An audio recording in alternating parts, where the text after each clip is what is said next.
All right, let's go down to Buffalo, where the expectations are Super Bowl every year. They haven't quite gotten there yet. Who is your best pick for the Buffalo Bills?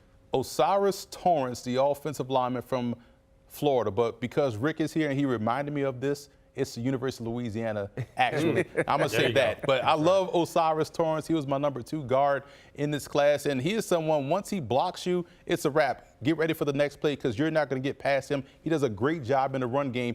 Buffalo needed help on the defensive and on offensive interior. I think that's where Josh Allen sees a lot of his pressure and where he has a lot of issues trying to step up in the pocket. Now that's going to be solved with Osiris Torrance. He is someone that started at Louisiana, stepped up in competition to the SEC, started from day one, and became a dominant player. He's a fun player to watch on film and one of my better players to watch in his draft class. Yeah, he's an earth mover, and he was certainly a lot of fun to watch. And it was hard to tell that he hadn't been playing in the SEC his entire life. Rick will ask you, more important for this Bills team, Osiris Torrance on the inside or their first-round pick, Dalton Kincaid, the tight end?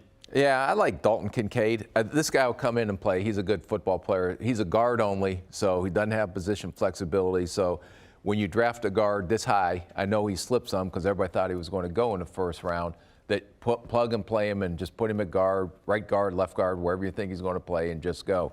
But I do love Kincaid because I think that's going to give him another offensive weapon. You know, we talked about, and I talked a little bit about, they need a slot receiver, so I thought maybe they lean if Zay Jones was there or someone like that. But Kincaid is almost like a giant slot receiver because he's not a true Y on the line of scrimmage Y, but he's going to create mismatches in the passing game from the slot because they're going to put linebackers and safeties on him, and he's going to be able to run by them and use his athletic skill set to make plays. And he blocks like a small slot receiver at times. Absolutely. He needs to work on that. Osiris Torrance, by the way, 47 starts, exactly 0 sacks allowed. That certainly gets your attention. Who is your hidden gem in Buffalo? This is fascinating because they lose Tremaine Edmonds in the offseason, so you have to get another long, athletic, cover linebacker. Dorian Williams out of Tulane. You go watch Tulane play this year. Phenomenal season for the Green Wave. But defensively, they had a bunch of guys that can play multiple positions. Williams, to me, was the best of the bunch defensively, and he's someone that can cover. He's someone that can play zone, and he's also a pressure player.